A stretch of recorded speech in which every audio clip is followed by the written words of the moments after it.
Hi, this is Jud Burgess. I just finished up my 3 minutes with Mayor Margo at City Council earlier today at City Hall. And so I just want to go ahead and share those 3 minutes with you.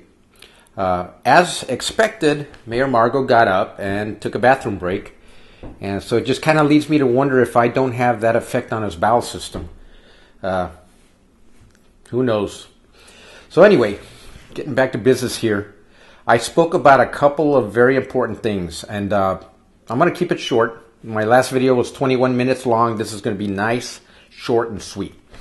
But basically, I talked about today the fact that city leaders continue to balloon a lot of these projects without our permission, without our input.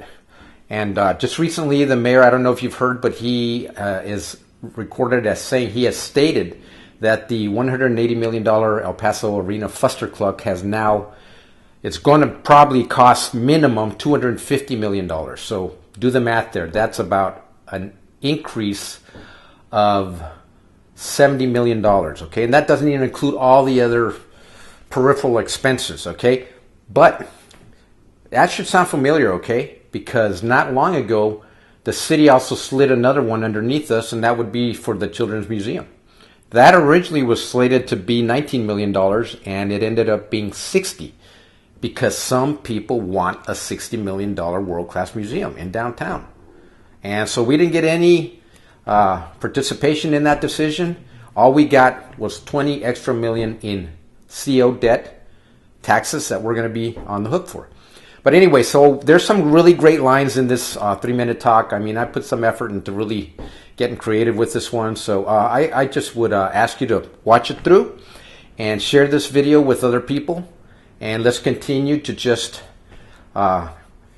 educate people in El Paso as to what's going on here in political circles and just the need for new blood coming this November.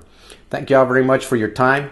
And I'll see you next week or whenever I do one of my Facebook Live posts. Thanks a lot. Have a great week. Bye. The next speaker is Mr. Jud Burgess. His topic is Here We Go Again.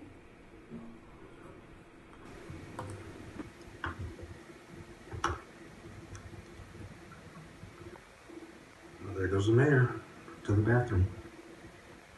All right. Okay, here we go. In a recent El Paso Inc. interview, the mayor goes on record stating that the sure-to-fail $180 million El Paso Arena fustercluck was underfunded and will cost at least $250 million to construct. The city is priming El Pasoans for another money grab and an added finger poke to the eye. Deja vu. Where have I heard this before? Oh yeah, about a month ago, when El Pasoans were informed that the city decided to increase the funding for the $19 million Children's Museum to $60 million, getting us on the hook for an extra $20 million in certificate of obligation debt without our input or permission. Margo and council are maximizing their use and abuse of these COs as a way to force taxpayers to pay for things we don't ask or want. That's predatory and fiscally abusive. Yes, the mayor and city council have their allegiances, not to the tax-paying citizens who elected them into office, but to the razor-thin group of power players known as the Borderplex Alliance, the self-important kingmakers who think they own the keys to the El Paso kingdom, a group the mayor himself is and has been an integral part over the years. Did you know that the mayor, as of 2011, had invested in over 10,000 shares in the Borderplex Alliance Realty Trust? It's not a stretch to surmise that the mayor could have divested all his shares into another family member's account. Or maybe he sold them all at a tidy profit. Either way, if anyone thinks that the mayor isn't knee-deep in conflict of interest by being involved in decisions regarding any kind of downtown real estate development, then it's time to get your head out of your investment portfolio. I'm not here to change minds on council, but rather to warn El Pasoans that the mayor's new estimate of $250 million to construct the bait-and-switch arena is only the tip of the iceberg. If this fustercluck gets underway, it won't be long before city leaders issue more taxes to cover the downtown traffic, parking, and infrastructure costs that they purposely left out of the conversation. It won't be long before they're back issuing CO debt to cover the yearly maintenance and payroll costs that weren't included in the estimate. And when it becomes clear to us that this arena fustercluck will hemorrhage our tax dollars for decades to come, there will be the mayor, past and present administrations, and the downtown investor class laughing all the way to the bank.